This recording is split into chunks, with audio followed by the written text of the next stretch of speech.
नबी करीम और यतीम बच्चे की मुस्कुराहट। मदीना की एक गिल्ली में एक यतीम बच्चा खामोश बैठा रेत से खेल रहा था। इसके चेहरे पर उदासी साफ नजर आ रही थी।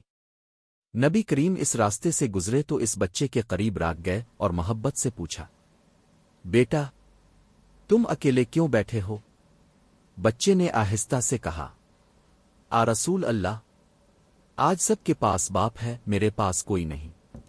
ये सुनकर नबी करीम की आंखों में नमी आ गई। अपने बच्चे के सर पर हाथ फेरा और फरमाया, क्या तुम पसंद करोगे कि मैं तुम्हारा बाप बन जाऊं? बच्चे के चेहरे पर फौरन मुस्कुराहट आ गई।